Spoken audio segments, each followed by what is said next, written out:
Shalom, bon matin tout le monde, bon réveil. Que le Seigneur ce matin vous bénisse, qu'il vous conduise, qu'il vous garde pendant que vous allez vaquer à vos occupations. Et si ce matin, c'est votre anniversaire, nous voulons vous souhaiter joyeux anniversaire. Soyez bénis, soyez conscients, soyez heureux, soyez contents. Et si vous êtes seul, eh bien nous voulons vous dire que vous n'êtes pas vraiment seul puisque Yeshua, on vous le rappelle toujours, avait dit « Je serai avec vous tous les jours jusqu'à la fin du monde ». Donc nous n'avons absolument rien à craindre. Il est là avec nous en tout temps et en toutes circonstances. Nous sommes tellement habitués à être conscients de notre propre présence que nous ignorons sa présence. Mais laissez-moi vous poser cette question ce matin. Êtes-vous beaucoup plus présent que Dieu lui-même? La réponse est tentante. On va dire, ben oui, car lorsque je me lève, je me vois, je me sens, je vis. Eh bien, laissez-moi vous dire ce matin, la présence de Dieu est beaucoup plus réelle que votre propre présence. Car voyez-vous, vous vous levez certaines fois, en fait tous les matins vous vous levez, mais certaines fois à cause des soucis de la vie, eh bien, ces circonstances, ces situations dérobent votre présence à vous-même.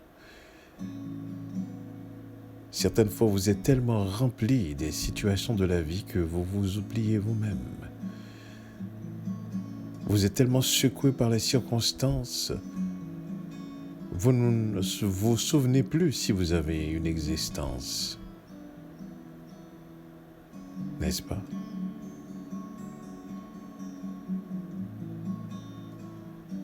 Donc voyez-vous, même nous-mêmes, certaines fois nous oublions notre existence. On est rempli des choses de la vie. Donc on se dérobe, les circonstances nous dérobent de l'existence pour un temps soit peu. Mais lui, y a-t-il quelque chose qui peut le retirer sa présence lorsqu'il a dit « Je serai avec vous tous les jours jusqu'à la fin du monde ». Donc comprenez bien ceci, il ne manquera pas à sa parole. Donc, est-il beaucoup plus présent que nous-mêmes dans notre propre existence? Je vous laisse répondre à cette question. Mais par conséquent, je peux vous garantir une chose. Il est présent avec nous tant et aussi longtemps qu'on existe. Lors même que les soucis de la vie, les circonstances, l'émotion du moment peut dérober notre présence à nous-mêmes. Mais lui, il a toujours été présent. Il est toujours présent. Il sera toujours présent. Donc quand il dit « Je serai avec vous tous les jours jusqu'à la fin du monde », il n'y a aucun doute. Il est là. C'est pour ça que nous en soyons conscients ou pas, il est là. Mais quand on est conscient, eh bien, ça fait toute la différence. C'est là qu'on s'en rend compte, effectivement, à quel point qu'on n'a pas donné d'importance à cette présence. Donc, je serai avec vous tous les jours jusqu'à la fin du monde est une vérité parce que sa parole l'a dit. Le texte que je vais voir avec vous ce matin se trouve dans le livre de Yohanan, de Jean, au chapitre 6, au verset 63. Et je lis pour vous.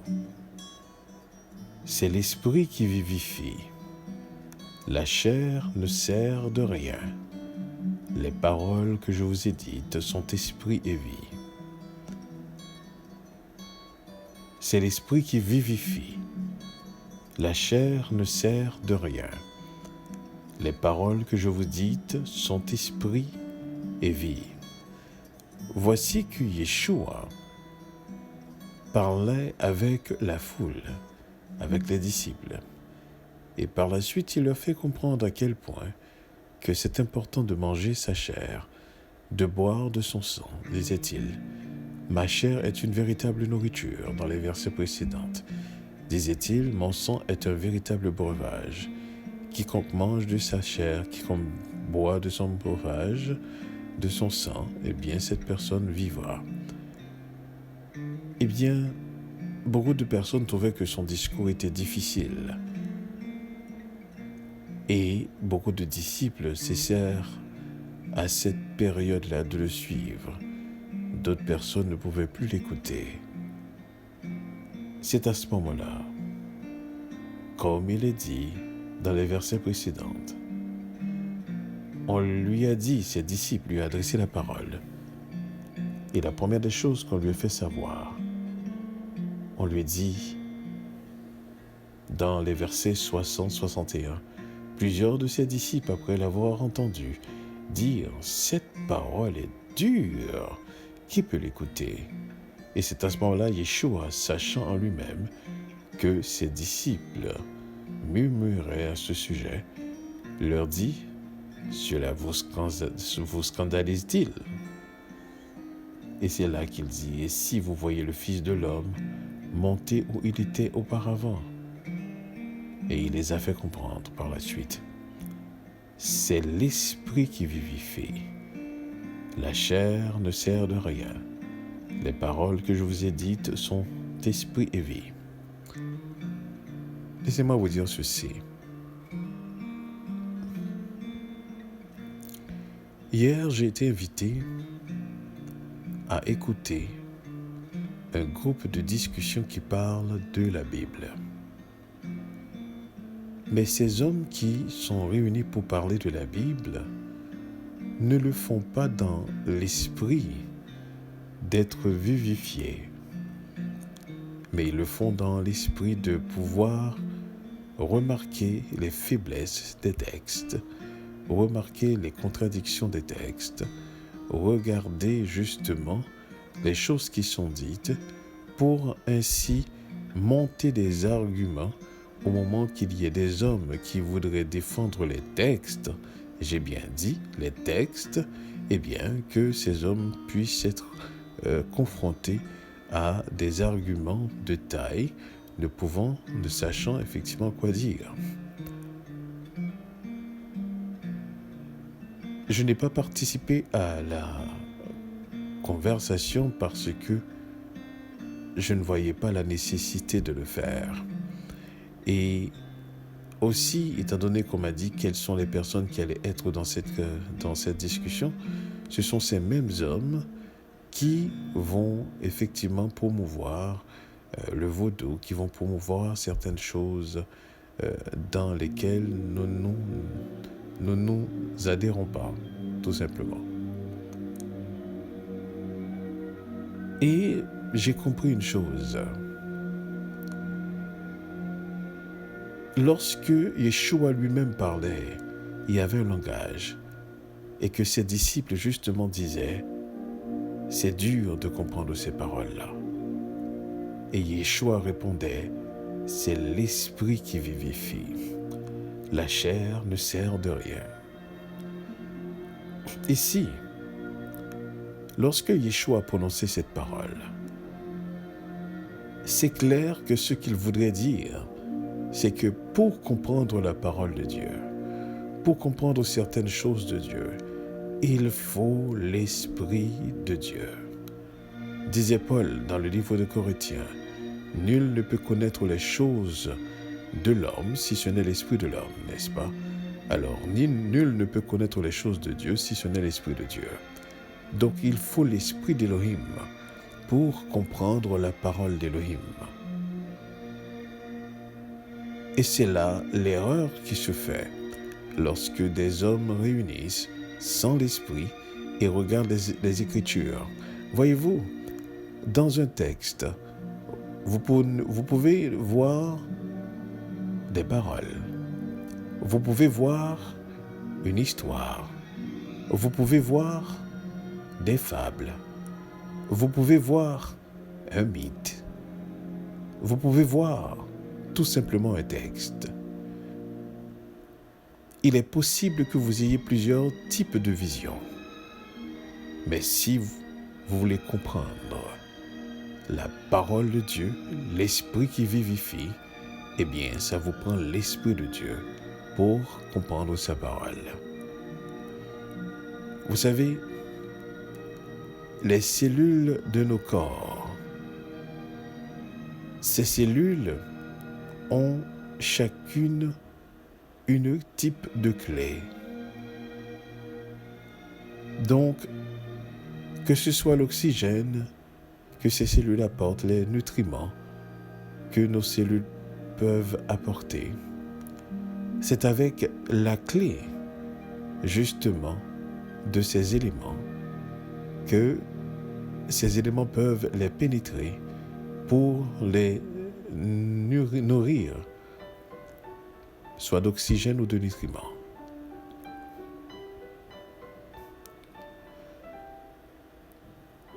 Et l'une des raisons pour laquelle, justement, nous pouvons tomber malades ou nos cellules peuvent être malades, c'est lorsque ces clés sont aussi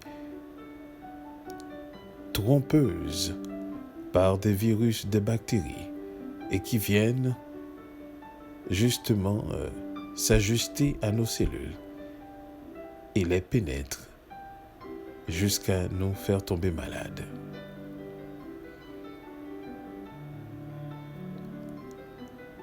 Et il y a une maladie qui s'appelle auto-immune. C'est une maladie d'où notre système immunitaire interprète ses propres anticorps, en fait ses propres cellules, comme des cellules malades. Et à ce moment-là, nous tombons malades.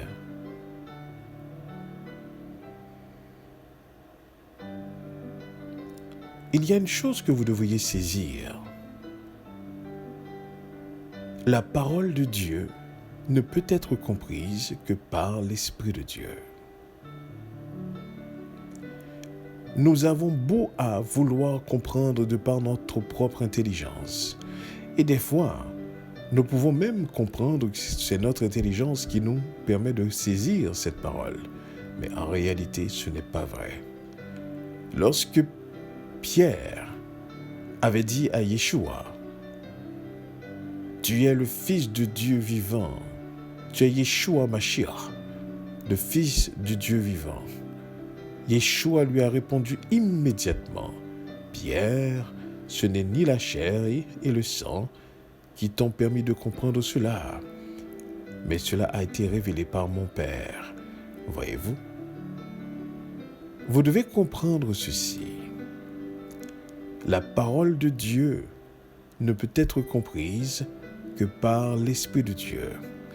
Et écoutez bien ceci, lorsque l'Esprit de Dieu nous permet de comprendre une parole, ce n'est pas une compréhension simplement intellectuelle qui meuble notre esprit, mais c'est une compréhension qui nous aide à être transformés et à nous approcher davantage de Yeshua, nous aide à approcher davantage d'Elohim.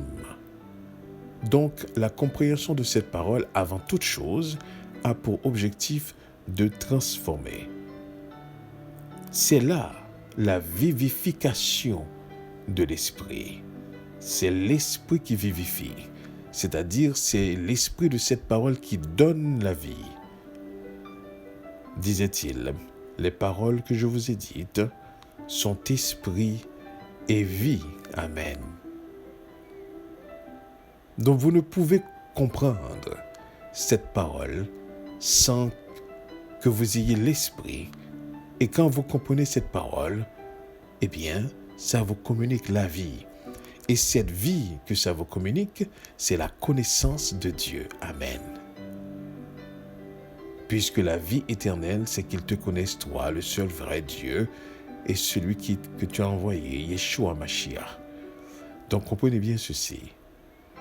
Vous ne pouvez connaître la parole, vous ne pouvez comprendre la parole si avant tout, cette parole ne vivifie pas, ne vous donne pas la vie, ne vous transforme pas, ne vous donne pas, ne communique pas la connaissance de Dieu.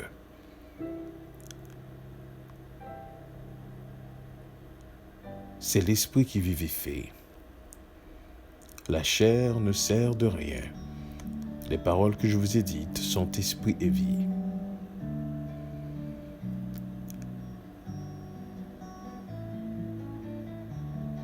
Donc, ça ne sert à rien d'argumenter ou de discourir avec des gens qui se regroupent pour pouvoir apprendre à argumenter, à refuter, dans le bon plaisir, justement, des choses qui leur dépassent, des choses qui les dépassent.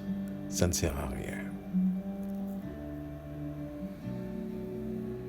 Ça ne sert à rien d'écouter des hommes, des groupes, des institutions, des personnes, des savants qui sont en train de parler des choses qui les dépassent dans leur propre intellect, selon leur propre savoir, selon leur bagage intellectuel. Ils parlent des merveilles qui les dépassent.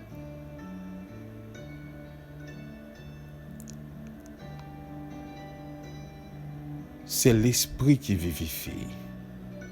La chair, toute chair, ne sert de rien. Les paroles que je vous ai dites sont esprit et vie, dit Yeshua. On a beau à vouloir dire des choses, nous sommes loin de saisir la parole de Dieu si ce n'est par l'Esprit de Dieu.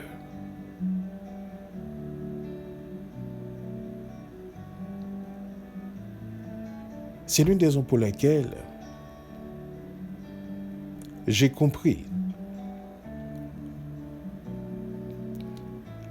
Ce n'est pas lorsque vous avez Bible en main, ce n'est pas lorsque vous parcourez justement les textes, ce n'est pas dans les critiques que vous allez saisir certaines choses. Ce livre renferme des trésors. Ce livre renferme des sagesses. Ce livre renferme des paroles qui sont extraordinaires, mais qui ne peuvent être comprises que seulement par l'Esprit de Dieu. Et c'est l'une des raisons pour laquelle que je vous dis ceci.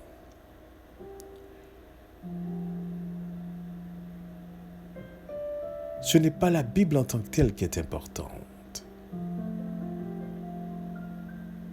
Ce n'est pas ce qui est écrit, mais c'est l'Esprit qui nous permet de décortiquer, qui nous permet de décodifier cette parole. Avoir la Bible, c'est une chose, mais être capable de comprendre cette parole, c'est une autre paire de manches. Ce n'est pas quelque chose qui peut provenir de l'esprit humain. Voilà pourquoi Yeshua dit c'est l'esprit qui vivifie.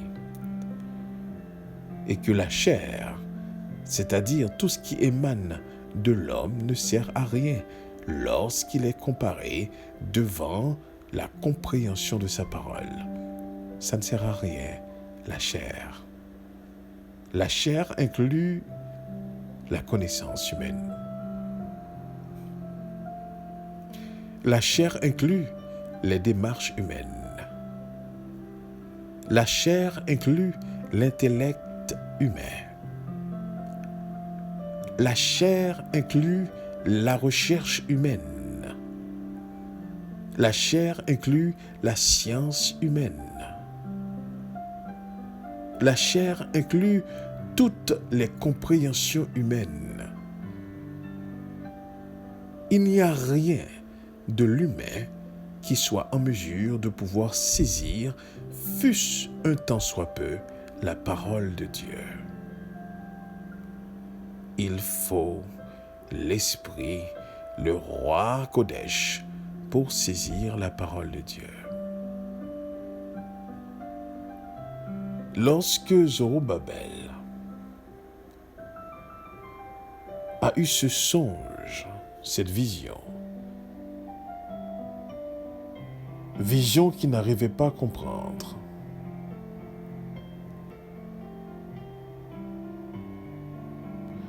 il posait la question à l'ange: que signifient ces choses, mon Seigneur?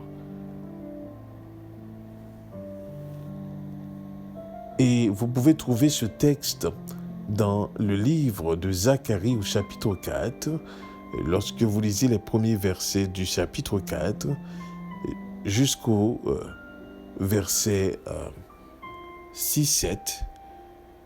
Alors Zorobabel posa la question à l'ange au verset 4 et 5, et l'ange qui parlait avec lui répondit: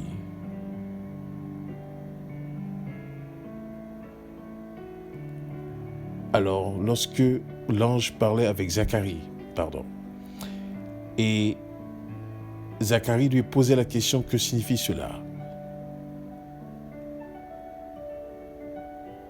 Et l'ange lui dit: ne sais-tu pas ce que signifient ces choses? Et Zacharie répondit: non, mon Seigneur. Et il y a quelque chose qui va être dit dans le verset 6 qui est extrêmement important.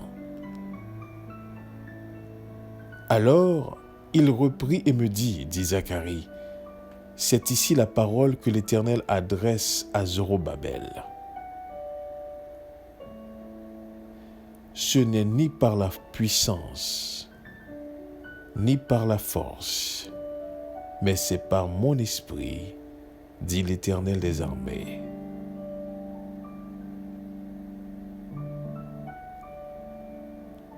Ce n'est ni par la puissance, ni par la force, mais c'est par mon esprit, dit l'Éternel des armées.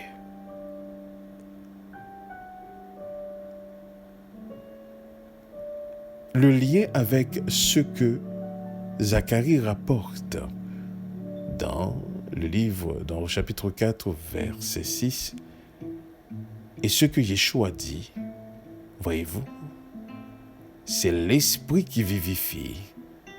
Les paroles que je vous ai dites sont esprit et vie. Et que l'Éternel dit, ce n'est ni par la force, ni par la puissance, mais c'est par son esprit. Comprenez bien, il n'y a rien de Dieu que vous pourriez saisir. Et si vous croyez, vous pensez, vous comprenez que vous avez saisi quelque chose de Dieu par la chair et le sang, eh bien laissez-moi vous dire quelque chose.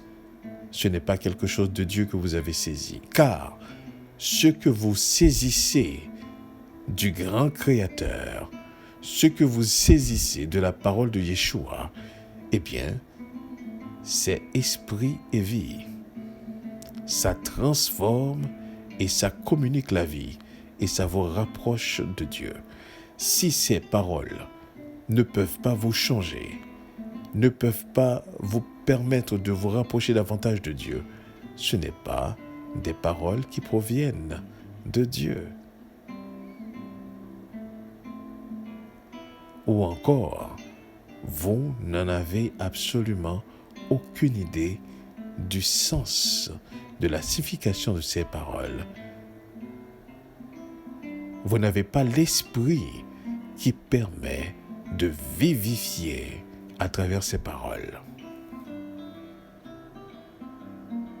Car le but de la parole c'est de transformer, c'est de purifier, c'est de sanctifier, c'est de communiquer la vie.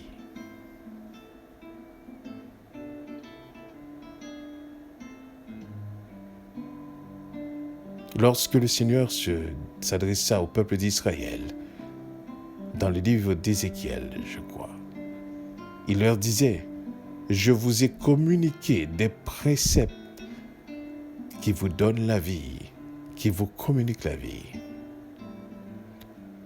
Tout ce qui vient de Dieu, tout ce qui vient de Dieu donne la vie, parce qu'il est lui-même source de vie. Il n'y a rien d'artificiel qui peut provenir de lui-même. Donc, ses paroles sont esprit et vie.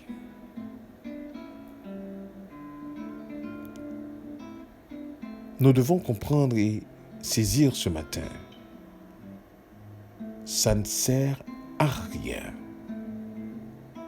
de vouloir saisir la parole de Dieu par la chair et le sang. Ça ne sert à rien de rentrer dans des débats. Ça ne sert à rien de vouloir argumenter. Mais que le Seigneur nous permette de comprendre sa parole selon les dimensions qui nous est données, d'être vivifiés par son esprit. Mais peu importe, vous devez toujours mesurer cela dans votre vie. C'est quoi l'effet de la parole que vous entendez? Qu'est-ce que cela vous apprend davantage? Comment cela transforme-t-il votre vie? Et comment cela vous rapproche de Dieu? Si vous ne voyez aucun de ces effets, et il n'y en a pas l'un sans l'autre, attention. Si vous êtes transformé, eh bien, vous êtes automatiquement rapproché de Dieu. Si vous avez la connaissance de Dieu, eh bien, vous êtes transformé. Et si vous approchez de Dieu, c'est parce que vous avez sa connaissance. Voyez-vous, vous ne pouvez avoir l'un sans l'autre. Vous ne pouvez être transformé sans vous approcher. Vous ne pouvez vous approcher sans être transformé. Et vous ne pouvez pas être transformé sans avoir la connaissance de la parole qui procure la vie.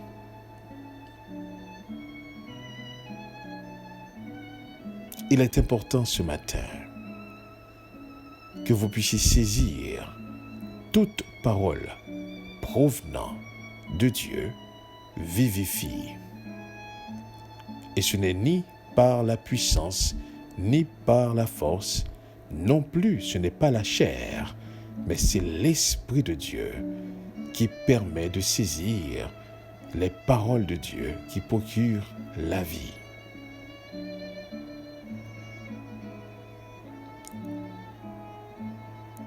Ce n'est ni par la puissance ni par la force, mais c'est par mon esprit, dit l'Éternel. C'est l'esprit qui vivifie, la chair ne sert de rien. Les paroles que je vous ai dites sont esprit et vie, dit Yeshua.